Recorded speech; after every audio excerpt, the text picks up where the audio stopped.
Okay, maybe we can start. So, are there any questions from last time? No? Okay, so today we are going to continue with the calculation of perturbations using the full inflationary model. First remind you that the setting is that we are going to consider an action which contains the gravity term and also scalar field. Okay, so that's the setting.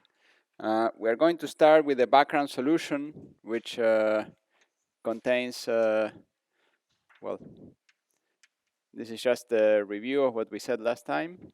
It just contains the metric and scalar field, both of which are some function of time. So we have a scalar field as a function of time, and the scale factor here as a function of time. And this metric obeys the field equations for this action.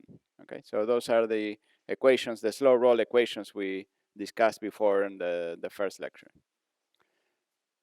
Then we consider small perturbations of phi. So there is the background solution, this phi of eta, plus some small delta phi, which will be a function of eta and x. Okay, this is only a function of eta. This is a function of eta and x. And similarly, for all the various components of the metric, we have small variations of the metric. And we said that we can use plane waves e to the ikx by using the translation symmetry. And sorry, I should have said that we expand this action to quadratic order in the fluctuations. Okay. And then the equations of motion will be linear in the fluctuations.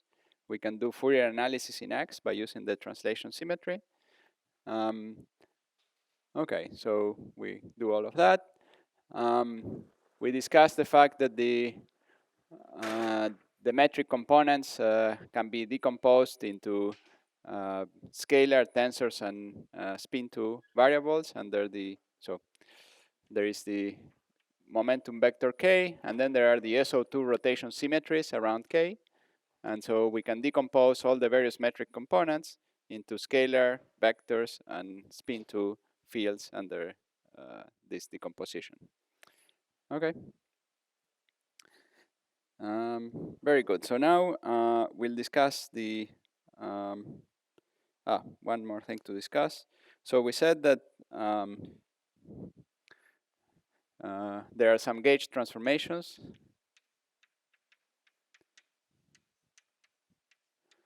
The gauge transformations can also be decomposed into vector tensors, but first they can be Fourier transformed and also decomposed into vector, into scalars and vectors. So there are two scalar transformations. One is the change in the epsilon that changes the time direction, epsilon eta, and then there is the epsilon I, which is proportional to ki. So these two are vectors under this SO2. Sorry, are scalars under this SO2, and then there are two that are vectors. Okay.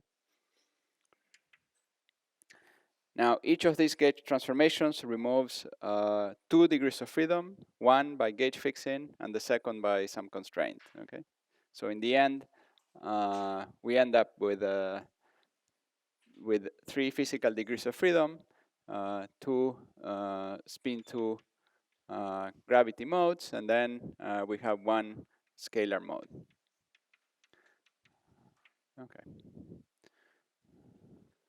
Now, in this context, sometimes you might find that people like to talk about gauge invariant variables or Bardeen potentials. One of them is called phi, which is some linear combination of all the scalar, all the 4 scalar degrees of freedom, the various components of the metric, that is invariant under these gauge transformations. Now, there's nothing particularly significant about these potentials. So any variables that you find in some gauge can be promoted to somehow a gauge invariant variable by just picking an appropriate linear combination. It's just that if you have those potentials, then those potentials will be the same in all gauges. So you just worked out that those gauge transformations. And also in the nonlinear theory, we don't expect to have local gauge invariant variables, so fields that are gauge invariant. So that's a feature of the quadratic theory, but we don't expect it to have in the full theory, to have local gauge invariant observables. So that's a general feature of theory of gravity. Very good. So let me see if I'm forgetting to say something. Okay, good. Okay, so now we'll discuss the simplest case, which is the case of the spin2 variable. So we are imagining that we take this metric, and let's consider a small variation here, which is of the form gamma ij dxi dxj. Okay, and we're going to assume that gamma I is equal to 0 and gamma, so di, so this is completely transverse and traceless. Okay, so that somehow picks out the transverse traceless modes, and then we are going to further consider the case that we have the spin2 situation. And so when we insert this in the Einstein action, so we put it in here in the Einstein action, what you find is that the action becomes very simple. So there is some m Planck square here. There is d eta d3x. There is an a square of eta. And then the action has a form which is essentially identical to the one we would have for a scalar field. So dl gamma. So let me just put it directly in Fourier space. Well, here I guess I had x, so let me just leave it like this. Okay, so it has a very simple action, simple form. It is basically like the action for a massless scalar field. Okay, in this metric. Notice that because of the way we defined the variable, this gamma ij is dimensionless, right? So it's some variation of the metric. The overall scale in the metric is here, and this is just some dimensionless quantity. So when we compare to the action with the scalar field, there is this m Planck square that comes from the 1/g Newton in front of the action. That if we were to multiply this m Planck square by this, we get the scalar field of the right dimensions. Okay. Very good. Okay, so now now we have to calculate the fluctuations for this case. This is almost identical to what we had before, what we did last time, except that last time we had an A of eta, which was 1/eta, which is the de Sitter expression, or more properly h minus 1. So we had this expression. Now we don't have this expression. We have some more generic A of eta. It's kind of approximately like this, with an h which varies a little bit with eta. And so that gives us the idea that we'll be basically able to do the computation using the computation from last time, but we have to say a few more words on how we will do that. So the idea is the following. So let's, this is eta, okay? So this is a very far past, right? When the fluctuation is well inside the horizon, so it has a very short wavelength compared to h. So in this regime, the solution for so the solutions will look like 1/a times e to the I kx, right? K eta, plus or minus. So this is how the solutions will look like at very early times, okay? So the idea is that we will pick a solution like this at very early times, and we'll decompose it into creation and annihilation operators according to the sign here. That's what we normally do in flat space. So this is the regime in which the perturbations look as if they were in flat space, right? Okay. And this factor of A is also kind of familiar when we are dealing with a wave that when the universe expands, the amplitude of the wave decays like 1 over A, right? This is something that you might have seen, but well, anyway, if you haven't seen it, it's just it's the approximation. This is the large K eta approximation to the wave equation. Okay, we derive that in a particular case when eta. Remember the solution we had last time had a factor of eta times e to the I kx, k eta, but we could, if we had a general A, it would just be this expression. Okay, so you can do that as an exercise. So that's the behavior of the wave in the regime where. So what distinguishes the two regimes will be when the wavelength of this is the proper momentum of the wave, k over a, whether this is bigger or smaller than h. So when this is 1, that will distinguish between two different regimes. When this is much bigger than 1, we are in this regime where the solution looks simple. Okay, and so we can consider a regime around this point where the wave crosses the horizon. So a few folds before and a few folds after. And in this regime, we're going to approximate the metric by simply the metric of the sitter. Okay. So here the metric will be the metric of the sitter, where we pick an h, which will be the h, let's say at this point when this is 1. Okay. So that so we have this wave that is well, is evolving sort of adiabatically in the sense that this is basically like the flat space expression with this modulation. We get into this regime, this A becomes eta, what we had in the de Sitter computation. We go through the de Sitter computation, and after here, what solution do we have at this point? What?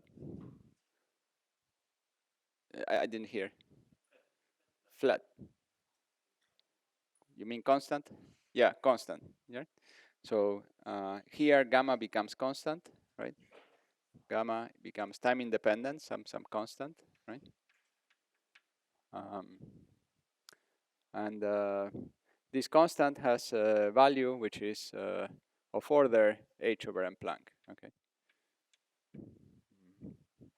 So the m Planck comes just from the normalization, and what we had before was that it was proportional to h, right? So we were setting h to 1 in the yesterday, so it was 1, but if we restore h, it will be h. So it becomes constant here, and then so here A will continue to evolve. So maybe we'll have the end of inflation here and so on. But so gamma will be constant from now on until let's say the end of inflation. Okay, because here we are outside the horizon. We can neglect the derivatives in the equation, which have that the constant is a solution, and that's the dominant solution. There is a second solution that actually decays. So the constant solution is sort of the biggest solution, so that remains as a constant. Okay. So so the conclusion of all of this is that the 2-point function, then the gravity 2-point function, is simply so if we express it in Fourier space, we have an expression similar to the one. One more little thing we have to say before that. So we can write gamma ij as some polarization. So we can pick two possible polarization tensors S. So these are the two possible spins, +1 and -1, well, +2 and -2, and they have some particular polarization tensors. And then we can just call this some gamma S. So this gamma S is will have the action of essentially a scalar. Okay. And then when we consider the 2-point function of these gamma S's with various Fourier components, the answer will be h squared over m Planck. So that's exactly what we had before. Delta of k plus k prime. So this is delta cubed over k cubed. Now, and we can work out the precise numerical coefficients, which will depend on how you normalize this quantity. So you can work them out as an exercise. But they will be, so if you normalize this so that this contraction is essentially 1, and then you can use the normalization we had for the scalar field. Okay, so there will be some particular normalized numerical value, factor of 2 that I have not included, and some factors of 2 pi. Okay, so that's this. And it's important here that this h varies in time, so this is evaluated at some eta k. So at some particular value of eta during inflation. So for each mode k, this is evaluated at some particular eta k, and that eta k is the one that is given by this equation. Okay, so this equation, so this depends on eta, and when this is 1, this determines a particular value of eta, right? Maybe. Okay, very good. Now we had the, so let me draw the cartoon of the potential that we always draw. So if we are looking at a particular wave number, then that wave number will correspond to some particular eta k, let's say here, and the potential will be at this point, correspond to this time, and the value of h will be determined by the value of the potential at this point. Okay. Now, if we then look at a different value of k, right? Let's say it's a shorter wavelength, a larger value of k, right? Then that would correspond to that mode will cross. So if we have a shorter wavelength, that mode will cross the horizon later than the longer wavelength, right? So correspond to some value here. So this is a long mode, and this is a short mode. By short, I mean shorter. So we'll cross later. Okay, let's say this is the long and this is the short. It will have a smaller value of h. Therefore, it will have a smaller amplitude. Okay. So,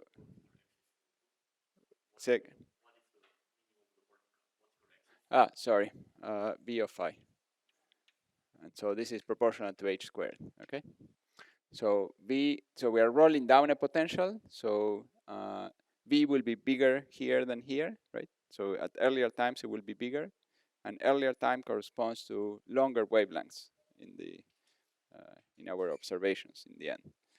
So at the end of inflation, so in the reheating surface, we will have some particular fluctuations. So we have some random thing here. I'm not drawing something that is scale invariant. I just drew a long mode and a short mode. Okay. So we have at the end of inflation some snapshot, which is the profile of the gravitational field of the metric.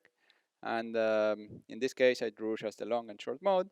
And what I'm saying is that the amplitude of the long mode will be bigger than the amplitude of the short mode. More or less, that's because h will be smaller. Okay. So it's what sometimes people call a red spectrum. So the gravity wave spectrum is red. Okay. So we'll have a red spectrum. And this is a generic prediction from inflation. This is very, very general. It doesn't depend on the particular model of inflation. It is valid for single field, multiple fields, whatever. So if you go and detect gravity waves and you see they have a blue spectrum, then inflation is wrong. Okay, so it's a very solid generic prediction. Okay.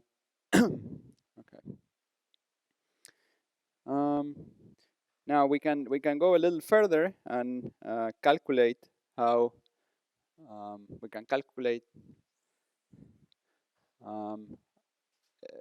We can say we can parameterize this expression people usually parameterize it as some constant times,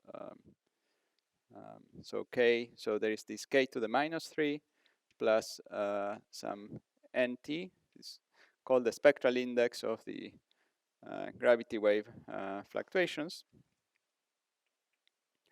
And yeah, so in other words, we are just expressing this the variation here in k in terms of power of k. Okay, so we're going to calculate this power in a second. Okay, so what we want to understand is how when we change k, so if we make some fractional change in k, that will correspond to some change in time that we have to figure out from this equation. So in order to figure that out, we can approximate h as a constant, and the main variation will come from the rapid variation of a, sorry, not h. And then we can say that, well, there will be a change in a over a, and the change in a is basically the change in a is basically the proper time. So this change is basically h times the proper time. So this is not eta, but the proper time. Okay. And so there is a change in the proper time, and so when we so we can then think of what we are interested in is in calculating the fractional variation of h squared, right? This is what appears in this formula. And what here we're saying is that this fractional variation is the same as 1 over h dt. Okay, so we need to calculate this time derivative of this quantity, and well, let's say over m Planck squared. So this is of the whole amplitude. And then this is equal. So when you work this out, this will involve this factor of h dot. So this h dot, remember that in the first lecture we calculated an expression for h dot. So there are some factors of h here. I'm not going to write down. Well, maybe I should write them down. So there is an h that cancels this h. So there is basically h dot. And this h dot, we said that it was related to, well, there are factors of m Planck, was related to epsilon, the slow roll parameter epsilon. Remember, that was one of the formulas we derived in the first lecture. Okay, so this comes from the homogeneous solution. We found that the variation of h dot was proportional to epsilon. And so in the end of the day, what we find is that what this boils down to is that that value nt is equal to, so let me now write it with the proper coefficients, is equal to minus 2 epsilon, where epsilon is what we derived in the first lecture.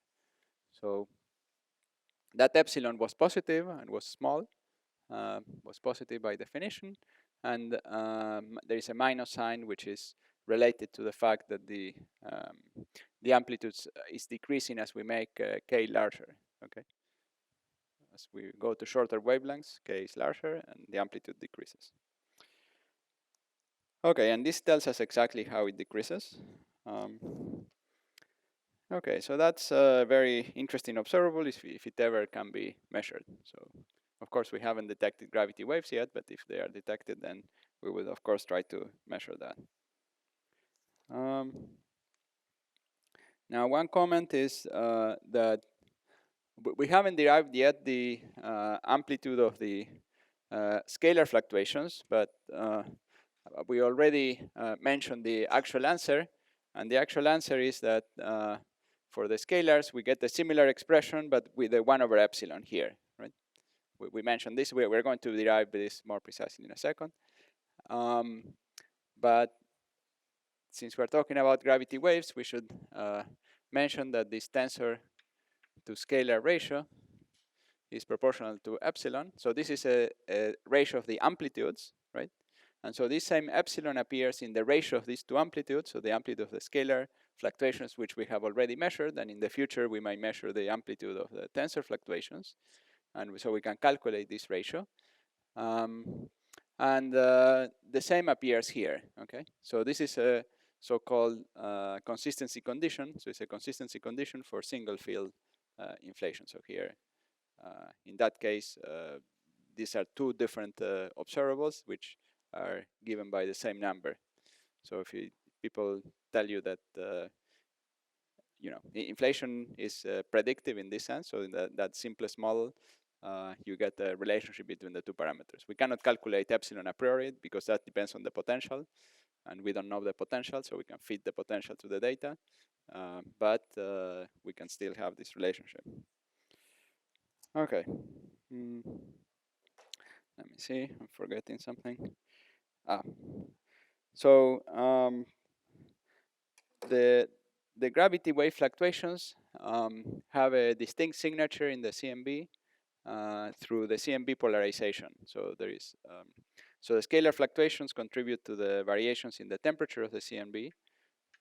Well, we're not going to derive this formula, but it turns out that this is going to be related to the scalar fluctuations. But besides measuring the temperature, we can also see the polarization of the CMB, and the CMB is polarized and linearly polarized, and there could be two patterns of polarizations called E and B modes that have to do with the expansion in spin 2 spherical harmonics of the polarization tensor. And there is the scalar fluctuations can only give rise to patterns of E and not of B modes, and the tensor fluctuations give rise to both of them, but in particular they give rise to these B modes, which cannot arise through scalar fluctuations. So that's how we could detect the distinct signature of gravity waves. So I'm not going to say more details on this, but that's the main technique that is used to detect the gravity waves. Now, gravity waves have not been detected, and the searches have been more and more sensitive, and what that is doing is it's reducing this value of epsilon, or sometimes this is called by definition R, which is related to epsilon. I mean, yeah, this and this is being reduced as time goes on by the non-detection of gravity waves. Now, in principle, the model of inflation does not tell us how small epsilon could be. By taking a potential which is very, very flat, we can make epsilon smaller and smaller. Okay, but okay. Of course, we have that. So we said that this was. So if we make epsilon very tiny, then we should also decrease h, right? So as to give a bit, because this has been measured, the amplitude of scalar fluctuations. So if we make epsilon very tiny, then h has to become smaller. And in principle, we can make h very, very small and epsilon very, very small in such a way as to keep this to be, the 10 to the minus 5 squared. But then you could say, well, then there is some kind of fine tuning, right? You need, but well, that's something you have to live with. Okay, one more comment about gravity waves before we leave gravity waves. This is another interesting observable related to gravity waves. So we are measuring the gravity wave, so we have a momentum of one wave and then the momentum of the other, so the opposite, so we have k and minus k, so these are the two that are correlated in this formula, right? There is a delta function here. And angular momentum conservation along this direction tells us that the angular momentum of this will point this way, and then the angular momentum of this one will have to point that way, right? So the ones that are correlated are when the angular momenta are correlated in this particular way. Now, this you can call a gravity wave with positive helicity, and then this also has positive helicity, right? So we have two types of gravity wave amplitude, so A++, which is the one where the helicity is, let's say, like this, and then we have A-, which is when it's pointing in the other direction, right, in both cases. And A+- is 0, so by angular momentum conservation. So we have these two amplitudes, and in that calculation, both are equal. They have the same answer. But you could wonder whether they could be different. So these two amplitudes are related by parity. So if you apply, let's say, a reflection or a parity symmetry, that will relate these two amplitudes. It will make them equal. If the theory is parity symmetric, and the Einstein action is parity symmetric, so we'll get that these two amplitudes are equal. But you could wonder, parity is not a symmetry of nature, so you might wonder whether maybe there is some effect that breaks parity and gives you different amplitudes for these two gravity waves. So as I said, it doesn't happen in this simplest gravity theory, but it could in principle happen. In particular, it will happen if you have a coupling that is parity violating. For example, but let's first be very naive. So you might think you might have a term in the action that is, let's say, R wedge R, of the form R wedge R. So there is a term that involves two curvatures that you can write down, which is parity violating. And naively, you might think that this could give rise, but the problem is that this term is actually topological. So this term does not affect the gravity waves. But then if you have you can put here some function of the inflaton field that now varies with time. So this is now not topological anymore, and it's parity violating. And a term like this can give rise to a different value of for these two amplitudes. Okay, so this is an example of a higher derivative correction to the action. Is some term that we might expect in the effective field theory of inflation. So we, in principle, have to write down not just the two derivative terms as we had there, but we could write down these four derivative terms. This is a higher dimension operator, and one of the interesting effects of this operator is to give rise to different values given this sort of chiral gravity waves. Parity violation in the gravity waves. Okay, so very good. One more thing. So so far we discussed the gravity waves since they. So let's go back to our drawing that we made many times. So we have the inflationary period. So this is eta, and this is x. So we had the inflationary period. We have a comoving length that remains constant, and we have somehow the sizes of the horizon in both the pre-inflationary, in the inflationary period, and then in the radiation-dominated FRW.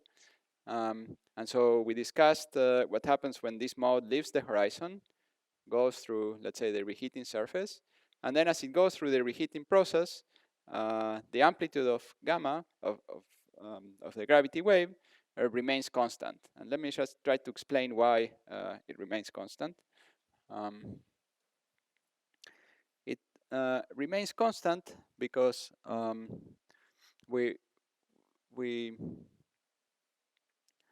so if we have, so remember what the definition, oh, there is the definition. So we have this definition of gamma.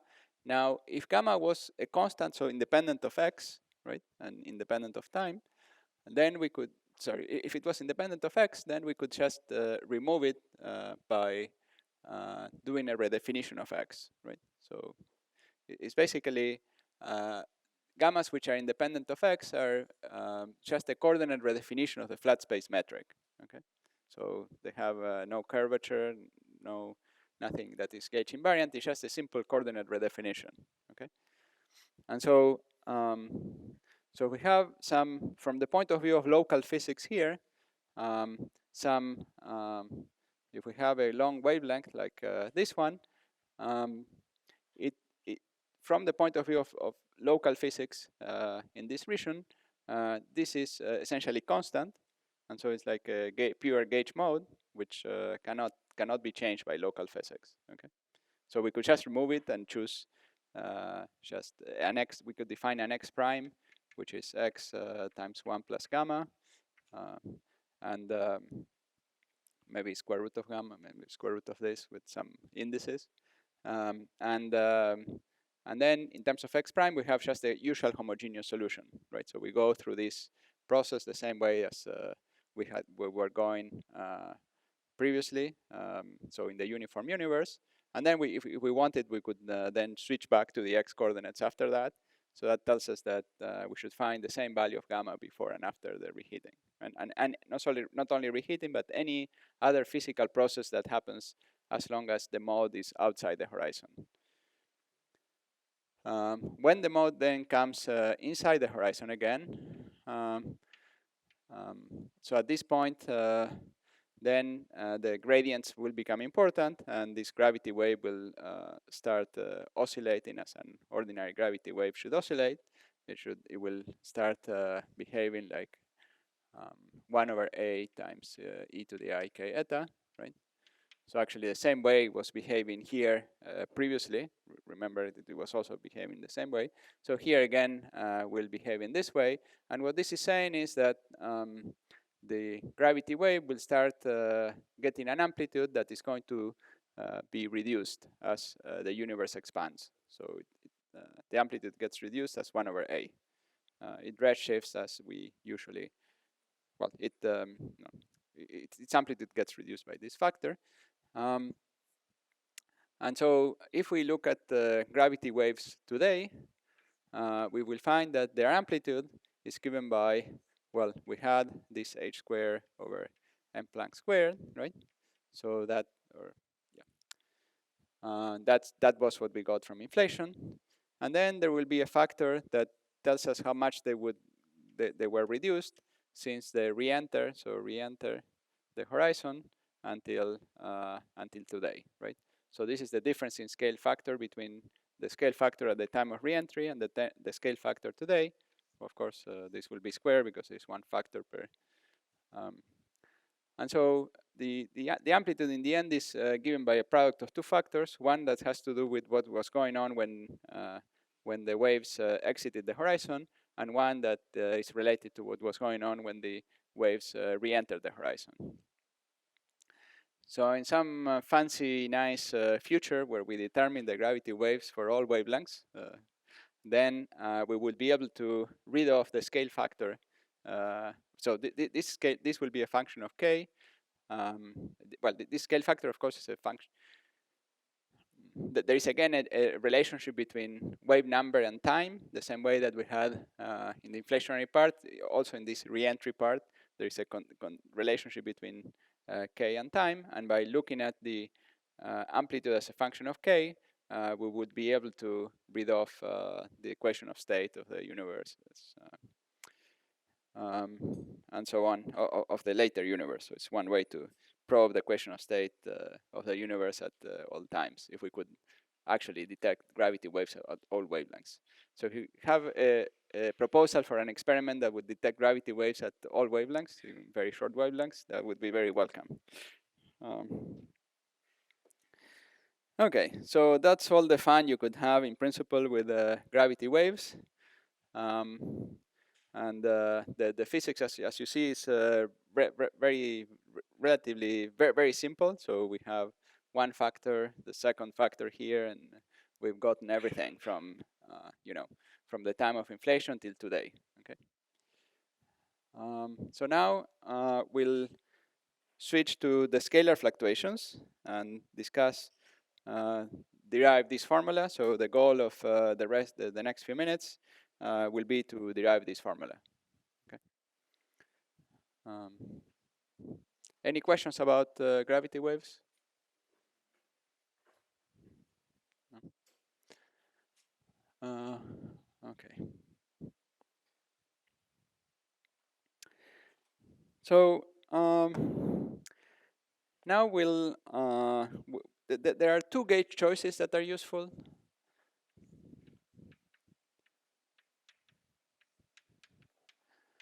Now you might say, why are you talking about two gauge choices? Why didn't you decide with one of them? So the problem is that one is convenient for one part of the calculation and the other one is convenient for another part of the calculation. And it's the simplest way to do the calculation is just to switch gauges in the middle of the calculation. Okay, so we are going to have a picture very similar to the one we had here, but we're going to switch gauges in the middle of the calculation. So that's the simplest way to do the calculation. You could also do it just picking one gauge, and then I'll discuss how one do that. One can do that later. But first, let me explain it with the simplest way. So one gauge, which is maybe the zero curvature gauge. I'm not sure exactly what the name of this gauge is. So it's a gauge where the basic variable will be the fluctuation of the scalar field, and the metric in the space direction, so Gij in the space directions, will be a squared times delta ij, well, plus this gamma ij that we were choosing before, but the gamma ij will be chosen as we were talking about there. So with zero trace and, well, let me write it here again. And no, so this is, so we're considering scalar fluctuations. This sets to zero the two scalars that were contained in the spatial metric. Yeah, one was the diagonal component of the metric, and the other one was the part that was along the k direction. Very good. Then there are two other scalar modes in the metric, which are the delta G00 and delta G0I, which will be given by the constraints in terms of this guy. So these two will be some functions of this. Okay, I'm not going to write it. So that's gauge number one, and the gauge number two will be again, I'm not sure what the name of this gauge is, but this will be a gauge where we take delta phi equal to 0. So we're choosing essentially a time coordinate, which is phi itself. Okay, and then we're going to say that the Gij will be a squared. So it will be, let's say, delta ij1 plus 2 zeta plus, well, let's say a gamma ij, which is the same as it was before. Okay. So here in this gauge, we are considering just the diagonal part of the metric, to that scalar that was the diagonal part of the metric to be the basic variable. And then, as before, these two variables will be determined in terms of zeta by some other expressions. So these are the two gauges we'll consider. This is maybe sometimes called zeta gauge.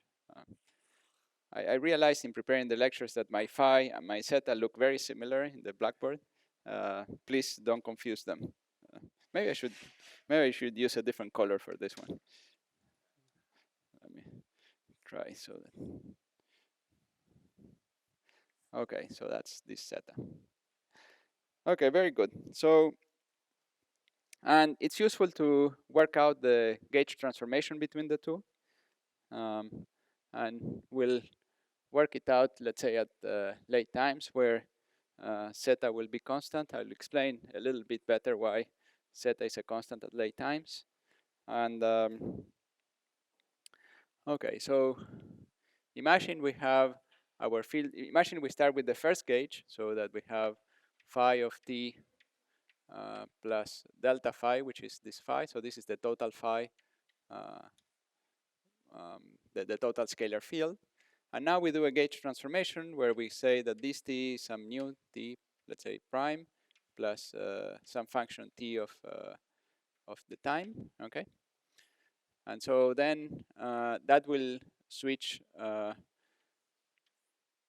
So this first factor changes by phi dot times t plus phi.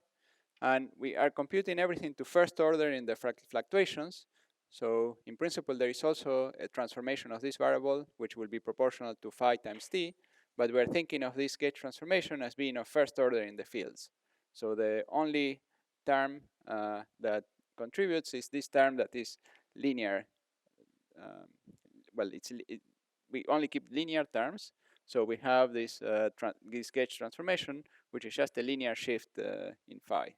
Okay, so we have a new phi in the new gauge, which is this, let's say, phi prime. Okay, this is perhaps something well, this is true in this particular case, but it's true for all the gauge transformations that we were talking about previously. When previously we were talking about gauge transformations, this is how they act in the linearized theory. They just shift the fields. Okay, they shift some of the fields in this way.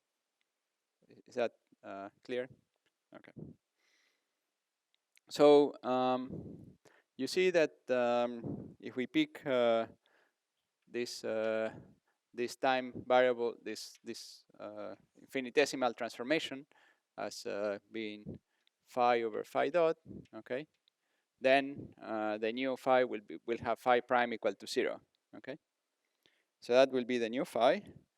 So if we started with this gauge where, let's say, zeta was 0 and delta phi was non-zero, then after that gauge transformation, we'll find that delta phi was 0, and we will have generated a zeta, which is just given by, I mean, the zeta is generated because we'll change this, we'll shift this A that was here, we'll shift it, and we'll shift it by, well, we make this time shift will give us a factor of, you know, e to the h delta t, or t, right? And so that means that zeta will be equal to h times that t, so minus phi over phi dot. Okay, and here one is phi and there is zeta. Okay, this is zeta and that one is phi. Okay, very good. So that's the gauge transformation between the two. So if we do some calculation in this gauge, we can translate it into a calculation in this gauge by doing this gauge transformation. Okay. Yes.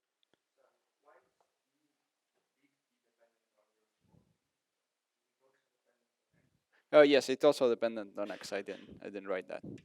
So everything here is x and it's Fourier transform. So for each k, for each momentum k is some function of t, and so the x dependence is e to the ikt for all the variables in this whole discussion here.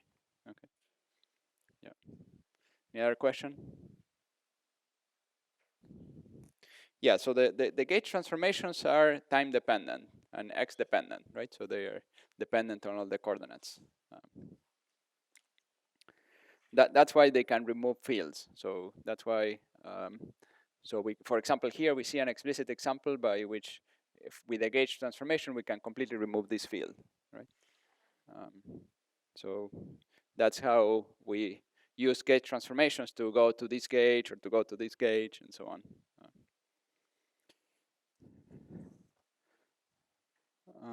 Okay, any more questions? Hopefully this discussion through this example, how gauge transformations are acting on the fields is clear. Okay, so they are shifting. So when you do a gauge transformation, you have your original, for example, even if you had the uniform background and you do a coordinate transformation redefinition of time, it would be like taking that uniform background and slicing it, you know, through some slice that is now time dependent, right, and x dependent, and what looked like a uniform universe before now will look non-uniform because you sliced it because the background universe was time dependent, and now you slice it through a time dependent slice, and then it will have some x dependence. Okay, but this is a kind of artificial x dependence that arose through this, just through this gauge transformation. Okay, so now the simplest way to do the calculation is again to think about it in this way.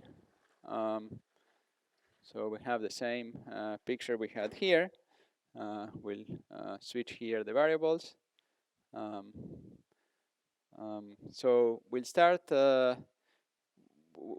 We first will start with this gauge, okay? And in this gauge, really what you have is you'll have a small fluctuation of the scalar, and you have just some scalar field moving in some background, right? In, this background, and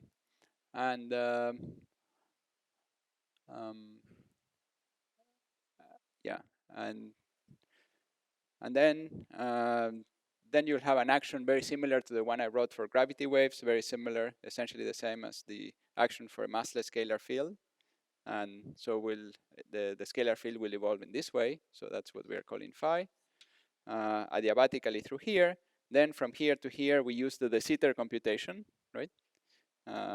So at that point, we are getting that phi is equal to h squared, right? Up to here. And then at this point here, we change gauge, okay? So here now we go to the gauge zeta. And so we have zeta, so zeta equal to h squared. And then we had the change of variables. So that change of variables, another factor of h squared over phi dot squared, okay? And then, of course, we have the usual k dependence, 1 over k cubed delta of k plus k prime. Okay, we also have a similar factor here that I didn't write. Is that clear? That this should be crystal clear. If it's not, let me know. Yes, so this gauge choice is useful because here the action looks like the action of this free scalar field. It's more clear. And the reason this gauge choice is going to be useful is that zeta will be constant beyond this point. Okay, I'll have to explain that, but that's why it's useful. Okay, so then, as I said, zeta will be constant, and this will be then the final thing, where this is evaluated at this point. Okay, the same story that we had for the gravity waves. So now I need to explain to you why zeta is constant. And the explanation for that is very similar to what we discussed for the gravity waves. So if we look at the mode of zeta, which is bigger than the horizon size, right? Then we can essentially neglect the spatial gradients. And if zeta was exactly constant, then we could absorb it into, let's say, a rescaling of this variable a, right? So a doesn't have an overall scale. We can just rescale the coordinates. Well, maybe I should.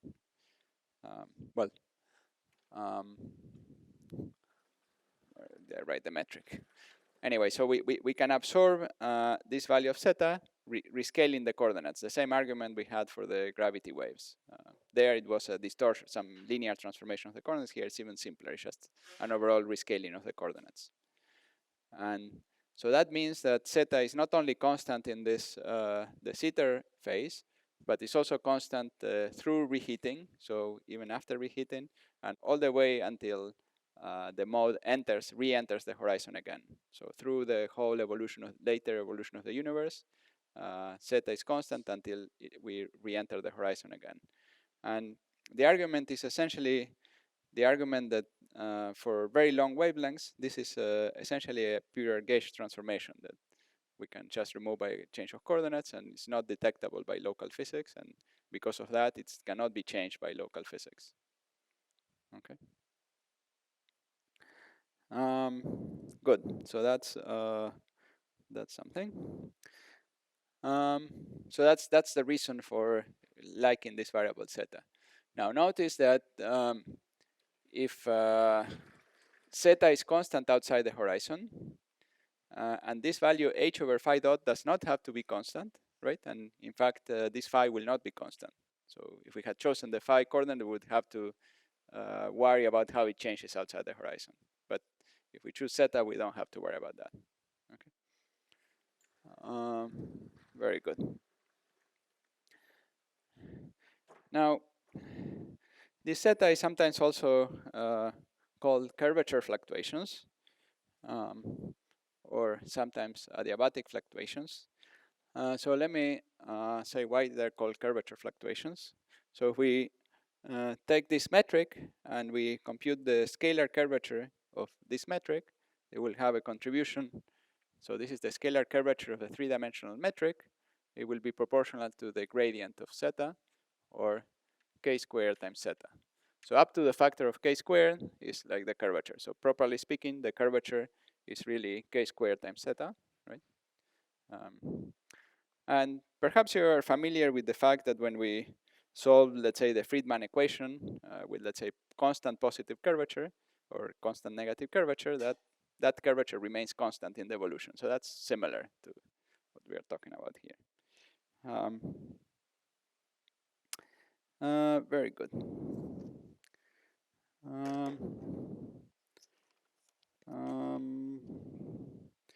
Now, this fact that zeta is constant outside the horizon is true even beyond perturbation. It's true to all orders in perturbation theory, not just in this quadratic approximation, but even if you consider loop corrections and so on.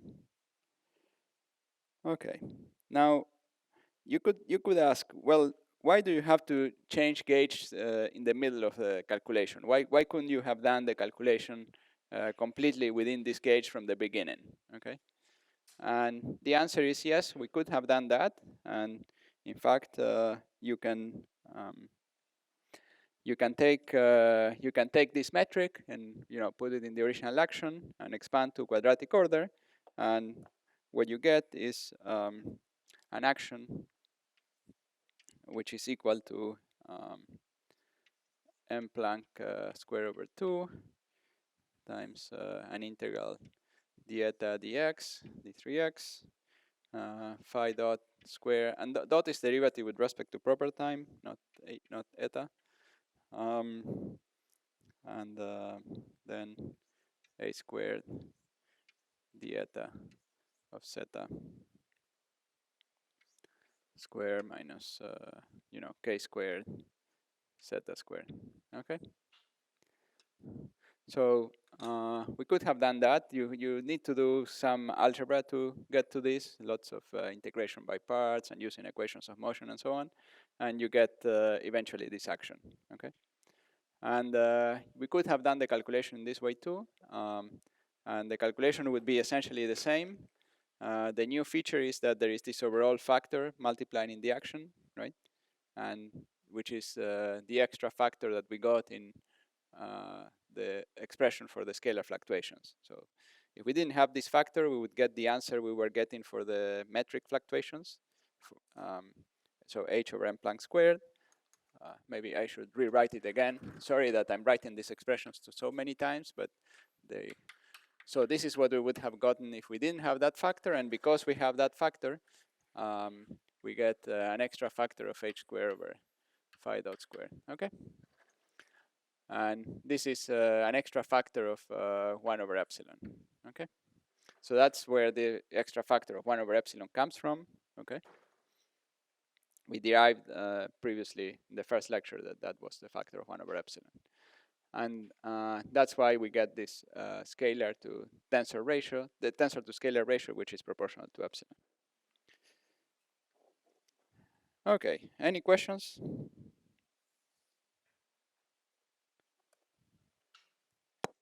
Yeah, please.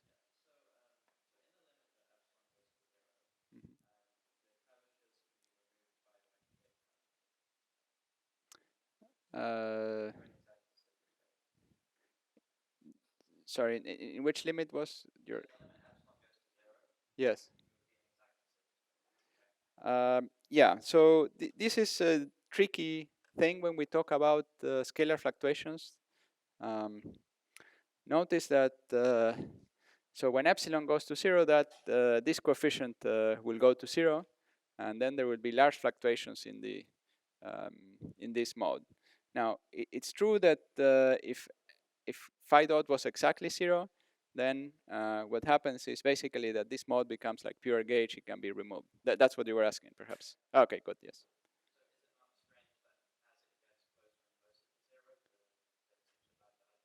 Yes. Yes. Yeah. Yeah. So it is. It is peculiar because as long as phi dot is non-zero, right? So inflation will end, and then zeta is observable, and so you can talk about its fluctuations, and the fluctuations, well, are growing indeed as when zeta goes to 0. It's just that if you are in pure de Sitter, then these fluctuations are large, but they are somehow not observable because inflation did not end. So roughly speaking, these fluctuations become observable because inflation does end, and then we have some other, later evolution that is sensitive to what these fluctuations were. But if you continue being in the sitter forever, then there's no one that will observe these fluctuations, right? So these are the fluctuations of the scalar field. So you consider a scalar field in the sitter, massless scalar field. So it will have all these very large fluctuations, but they never become somehow the scalar fluctuations of a later universe. They are just fluctuations of the scalar field. And then it would be more natural then to describe them. You could describe them using, for example, this gauge. In this gauge, they will be small. If you would try to go to this gauge, they would be very large, right? It's just there's a singular transformation here. This transformation is becoming singular when we try to go from one gauge to the other. So if we were in pure de Sitter, it would be most natural to describe the fluctuations using this gauge. And if we try to go to this gauge, this will blow up, right? So that's why it's blowing up. It is natural to choose to go to zeta if inflation is ending, and then zeta will be the curvature fluctuation of the later universe. I'm not sure if I'm being clear. But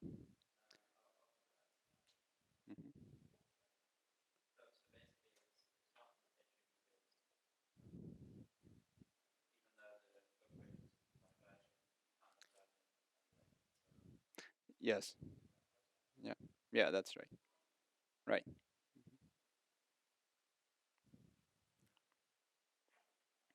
Yeah, from that point of view, someone who lives in the sitter would say, well, why would I want to use this gauge? I mean, you cannot really transform from this gauge to that gauge.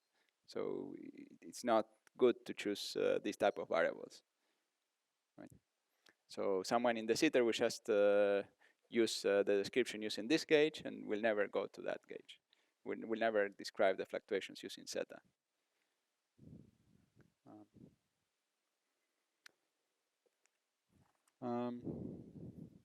Okay. But I think it is still important. I mean, the point that when epsilon becomes very small, so for fixed h over m Planck, when epsilon becomes very small, we see that these fluctuations are going to become large, will become of order 1. And if that happens, then the universe after after reheating, it will form black.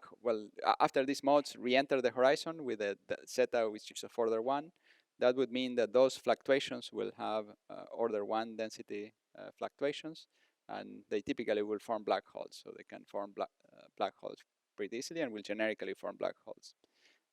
So it's a very singular situation. I mean, you can understand that because if you zeta is of order 1, that's like having curvature. Let's say zeta is positive, so we can have regions of positive curvature with a density which is comparable to the curvature. So in a time of order Hubble, it will form a curvature singularity. Yeah, the same way that the same thing you have in an FRW universe where the curvature is comparable to the matter density. So it will collapse to singularity. Is that clear? So, okay.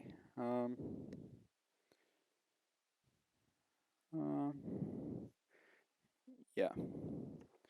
Now, one more comment about zeta.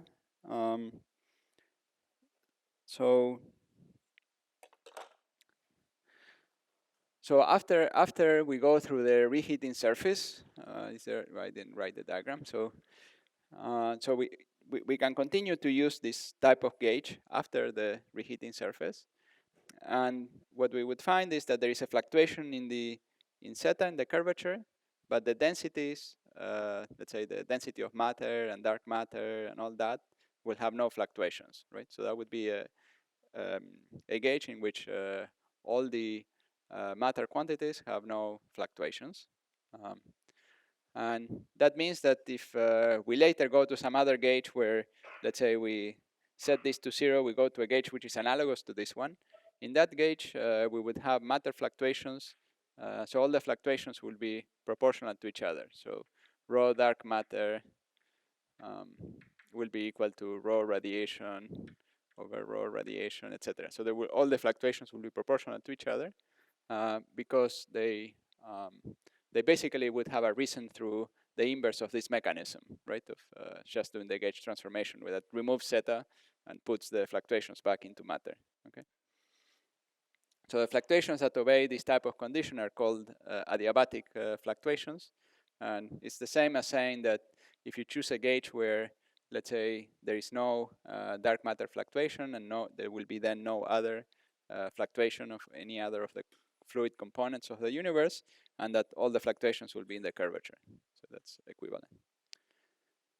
Now, those are not the only fluctuations we could have in the later universe. So in the later universe, you could imagine having fluctuations where this is different. And these are sometimes called isocurvature fluctuations. So there will be fluctuations which cannot be absorbed in the curvature.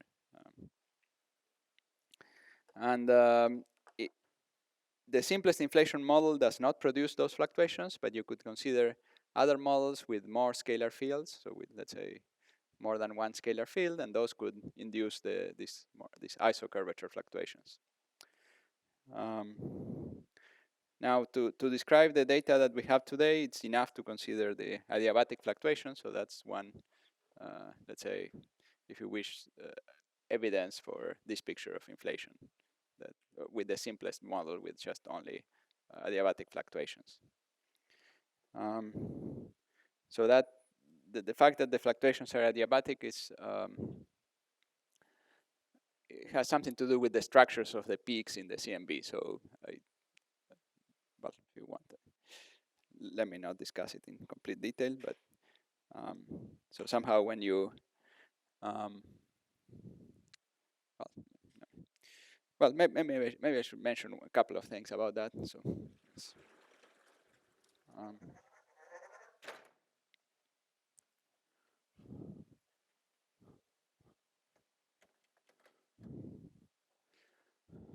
in the CMB, we sometimes measure we measure delta T over T, right? And so we can measure 2-point functions of this. And we measure them on the spherical sky. And as a function of the angular, so this is related to the angular momentum of the mode. So you probably have seen some structure of peaks like this. So these modes that are constant for relatively low wells, they correspond to modes which were outside the horizon at the time that the CMB was emitted. Okay, and for those modes, the formula is quite simple. For delta T over T, it's just some number, which is something like 3 over 5, or maybe up to factors of 2 times zeta. So they're essentially directly given by this curvature fluctuation. Then these peaks are generated by some physics that happens at the time that the CMB was emitted, and they depend on what fluid components you had at this time. So what the amount of dark matter was, and what the fluctuations of dark matter were, and so on. And then from the structure of the peaks, you can read off various properties of the universe at that time. So I won't get into these details.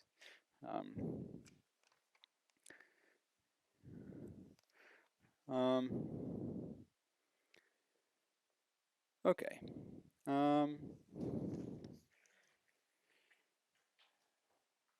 Now, I mentioned before this issue of infrared divergences. Maybe I think, I don't remember how much I said in the lectures, but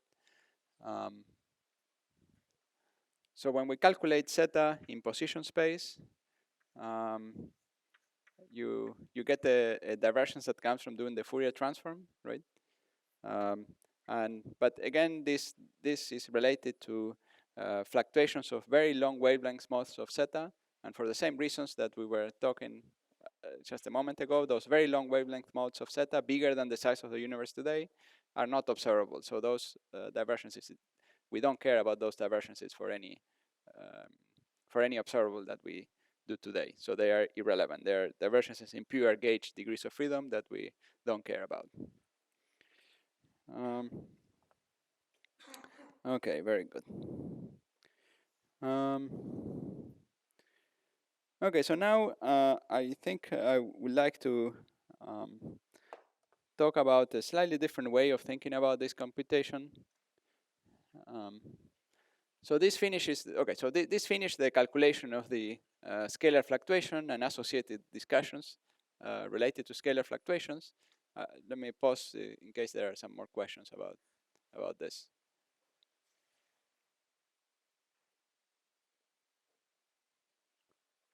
No questions? Okay. Okay, so now I'd like to, this is a slightly more formal discussion of how we can think about these fluctuations. So we've discussed them here mainly by thinking about their two-point functions. And as I mentioned before, we can also think of them as in terms of the wave function. So we can think of some wave function of zeta, which or gamma, which are simply given by, they are simply Gaussians that are given by inverting whatever we have here, right? Given the two-point function, we can find the wave function that gives this two-point function, right? So that's very simple. So here we have the whatever, for example, for gamma, we have m Planck squared over h squared, k cubed, gamma k, right? Something like this. Okay, so we have these wave functions, and now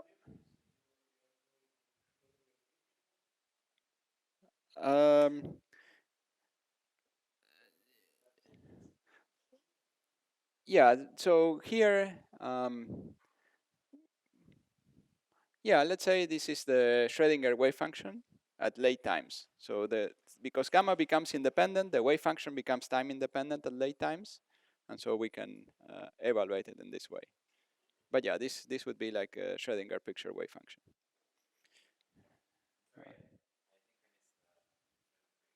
Yes. Good, good. This is the wave function. So phi, zeta, and gamma are some fields, right? They are scalar fields and metric components, and they will have a wave functional for this field. So we're doing quantum field theory, so we'll have a wave functional for these fields. I mean, normally in quantum field theory, we don't talk about wave functionals, but in this problem, it's useful to think about the wave functional. So that's the probability. So if you take now the wave functional squared, right? Now the square of the wave functional is exactly the same expression, but with an extra factor of 2 there, okay? And this gives us the probability distribution for seeing various profiles for zeta or for gamma, right? Now, because it's Gaussian, it's the same to talk about the wave functional or to talk about the two-point function. They're equivalent informations, right?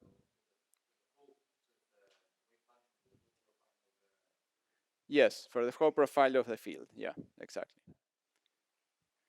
So usually in quantum field theory, we don't measure the profile of the field. We measure particles, S-matrix amplitudes, or things like this. But here is a situation where we have a quantum field theory, and we are actually measuring the profile of the field. So it's, yes.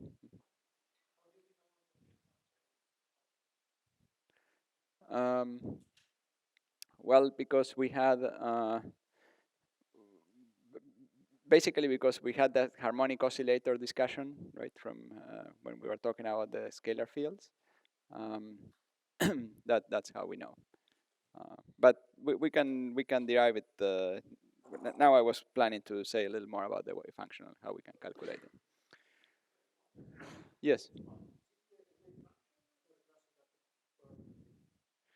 Um,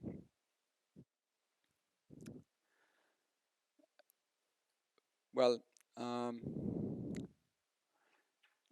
yeah. So that's the discussion we had last time between whether we can calculate both both, let's say, gamma and pi gamma, right?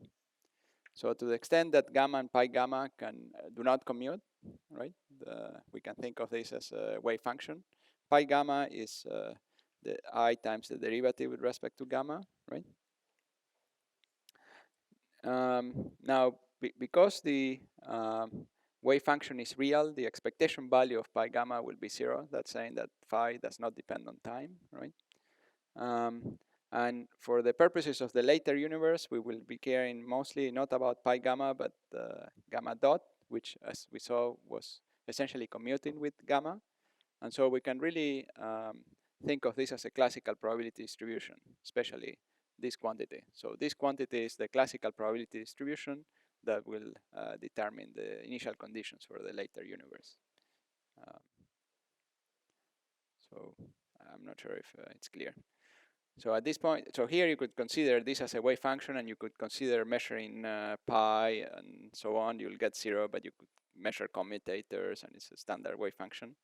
But that's not what we actually measure in the later universe. So what we actually have access in the later universe is basically this type. We have access to a classical profile for the field. So it's enough to give it a probability distribution from that for that classical profile. In other words, maybe I'll try to say this more clearly. What happens is that the later universe, so let's say after reheating, acts like a measurement apparatus for the early universe, right? It's measuring something about the early universe, and it's measuring the profile of the field and its time derivative. The time derivative essentially is 0.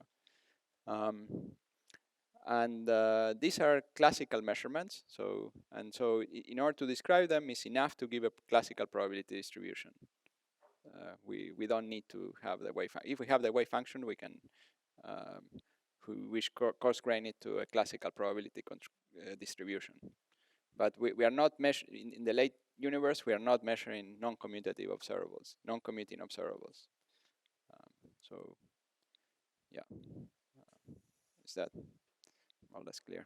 Now, if we start looking at more complicated observables, perhaps more sophisticated things where we are taking this and interpreting this in terms of processes that happened earlier in the universe and so on, then we can indirectly perhaps measure non-commuted, some other more complicated observables that could perhaps be viewed as non-commuting.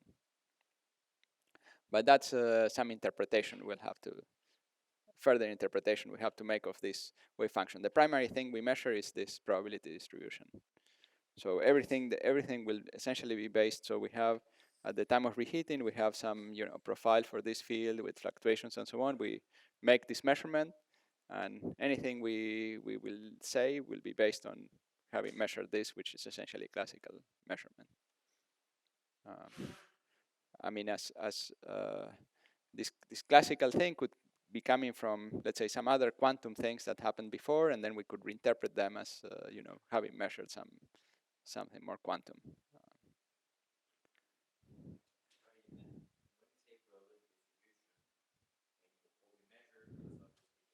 Only one instance. Very good.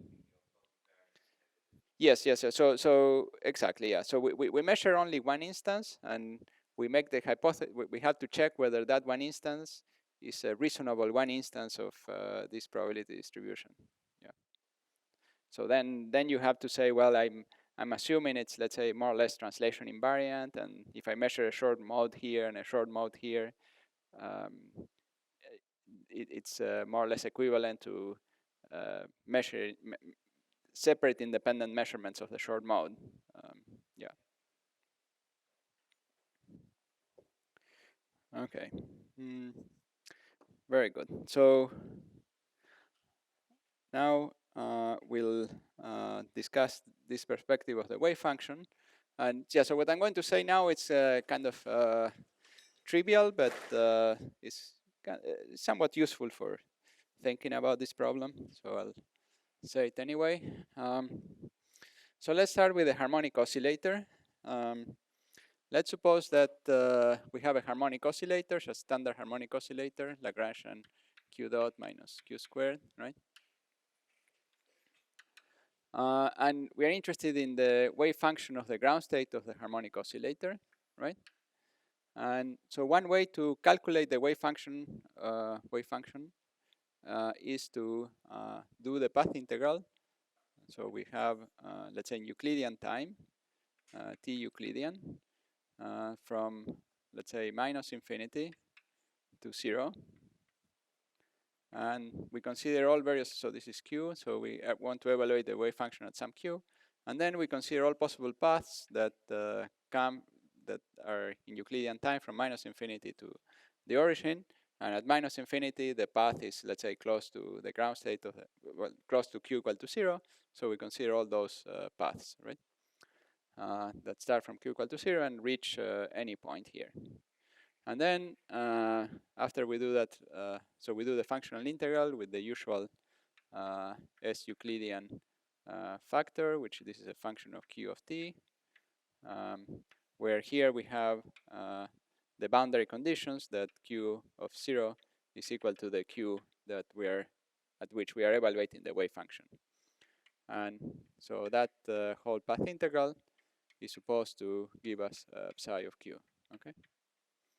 So this is one way to evaluate the wave function of the harmonic oscillator. I mean, this is the same as saying that we are doing Euclidean evolution from some arbitrary state where, let's say, q is set at, let's say, a delta function. So we start with some state which is delta function of q, then we do evolution in Euclidean time for a very long time, and then the final answer of that will be just 0, because all the components which are not the ground state will be projected, will decay to 0, and then we'll just get the leading component is the ground state. So that's standard for the harmonic oscillator. And furthermore, if we have a quadratic action of this kind, then this action can be written as a classical solution. So we have a classical solution of the equations of motion, which obeys the conditions. So there is an actual classical solution which has roughly this form. So in Euclidean space, the solutions of the harmonic oscillator are exponentially increasing or decreasing. So we have a solution which goes to 0 in the left and reaches this point at t equal to 0, plus some quantum fluctuations, right? Delta q. So let me call it, let's say, well, delta q. And these quantum fluctuations have the boundary conditions that delta q at 0 is equal to 0. And then psi of q will be equal to e to the minus the action of the classical solution, right? Times the rest of the functional integral. And the functional integral will be, again, a quadratic action in terms of delta q with 0 boundary conditions, so independent of q. So whatever this gives, it gives us some answer which is independent of q, okay? So some overall constant in the wave function. So this is standard for the harmonic oscillator. So the wave function is just given in terms of evaluating the classical solution, and this prefactor ends up being independent of q. And this, because the action is quadratic, whatever this gives is going to be a Gaussian. It's just linear. I mean, this equation is linear, so there is this classical solution is q times some function of t, right? Times maybe e to the minus e to the t, okay? So it's just linear. We put it in the action, we'll get e to some number minus some number times q squared, okay?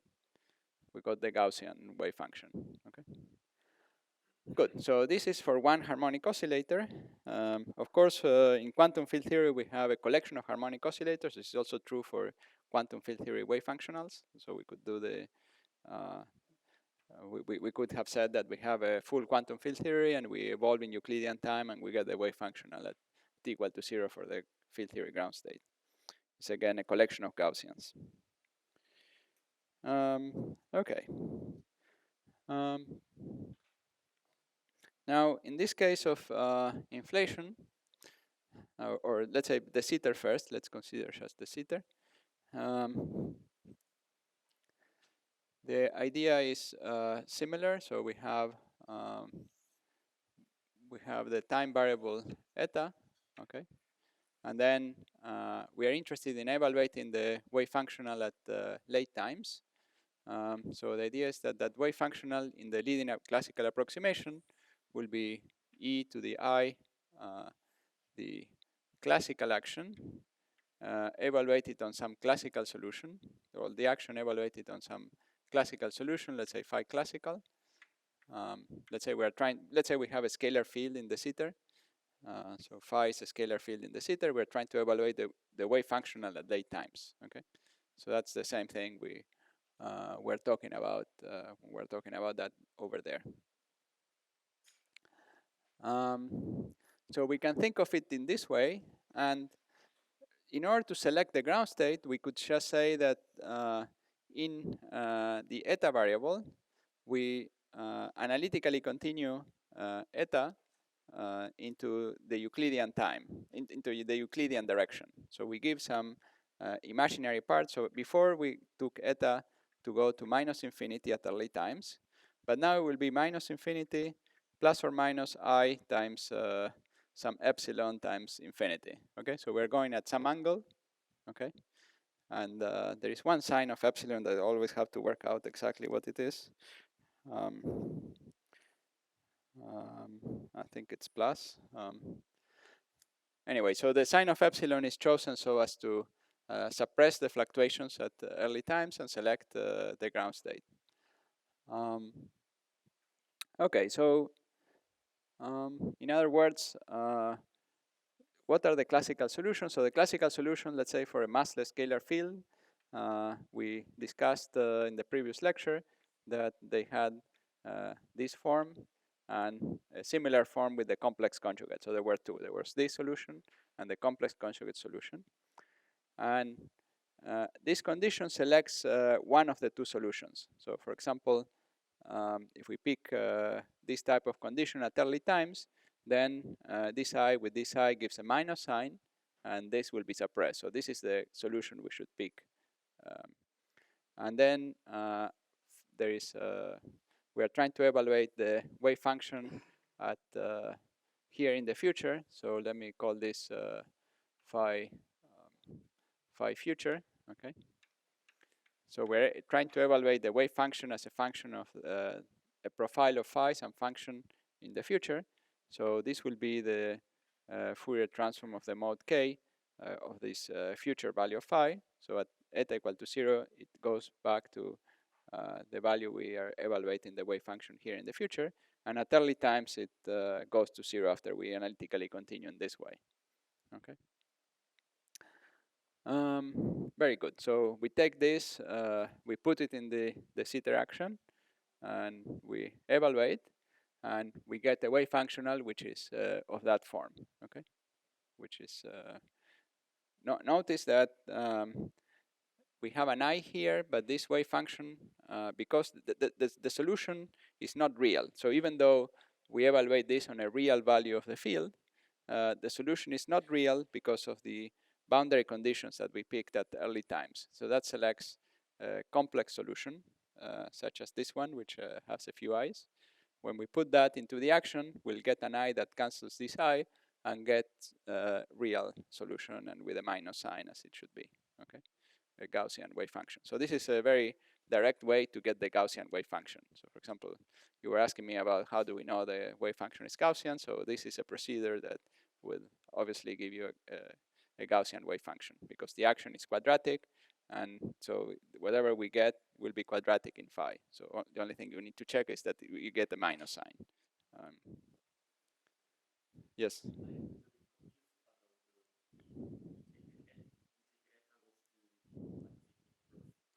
Yeah, so minus infinity, this is the early times, right? So this is the early times. The second term is confusing.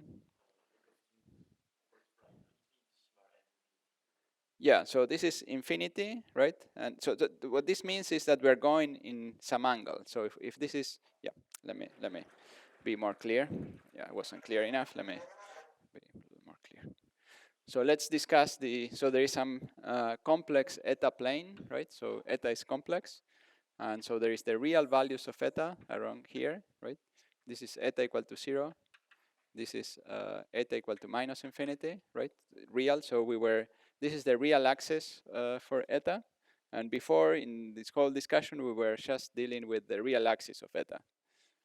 Now what we are saying is that we want to go into the complex direction with some angle, right? So we're going to do the path integral where the eta time direction is picked along this line, okay? So it has a positive imaginary part that goes to infinity, and we are going in this direction. Now, normally when we do quantum field theory, we are also doing this. So when we select the initial vacuum in quantum field theory, we also do the path integral in this way. And doing this translates into the usual Feynman I epsilon prescription in momentum space, for example. And sometimes you can also say, oh, well, I continue all the way to purely Euclidean time, and then we do Euclidean time computation that prepares the ground state. We could also do that. So in this case, it's a little more clear to say that we are going into this angle at very early times. This is, again, this is a mathematical way of doing what physically we said previous lecture of choosing the field in the ground state at very short times. So we said that we select the fields to be in their ground state, and we do that at very short time, at early times. And so that condition is equivalent mathematically to doing this. One advantage of doing this is that with this prescription, you can also consider interacting Lagrangians or Lagrangians with interactions, and with this, so you can now do perturbation theory used with this prescription and so on, and that selects the interacting vacuum of your theory. I think I'll end here. Are there questions or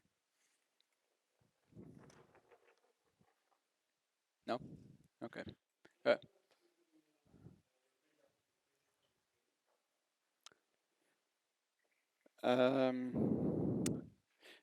No. So, well, okay. Maybe let me say, yeah, you can do a purely Euclidean computation. Let me just briefly discuss what that is.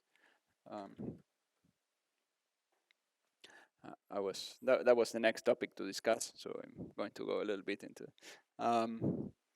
So we have the zeta space. It's useful for thinking about the purely Euclidean computation to think about the zeta in global coordinates.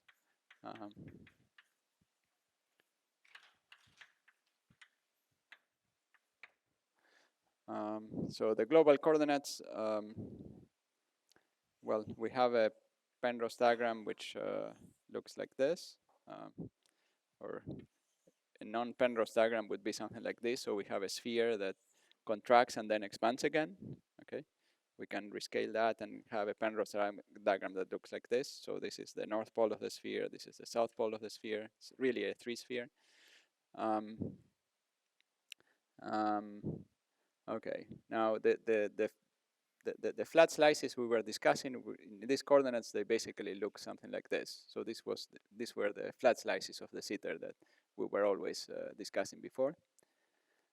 But okay, so now we want to consider a quantum field theory in the zeta, and we can choose a vacuum by taking this moment of time reflection symmetry, and then gluing here a Euclidean continuation of this space, which is just half S4. So if we take t equal to I theta, then this metric becomes d theta squared plus cosine squared theta d omega 3. And this is the metric of S4, okay?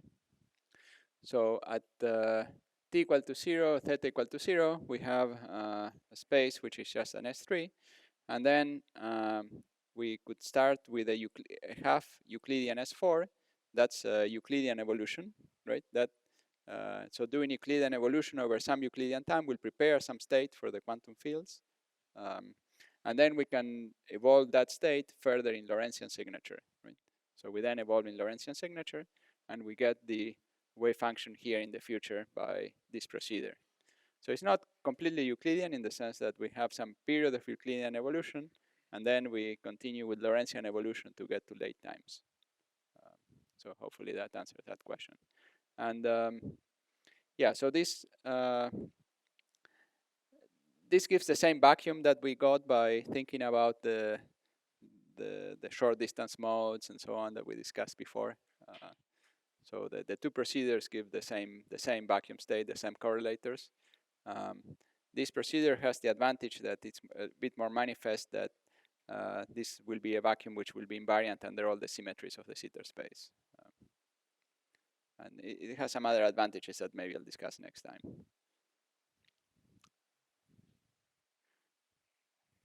Okay. Other questions? No?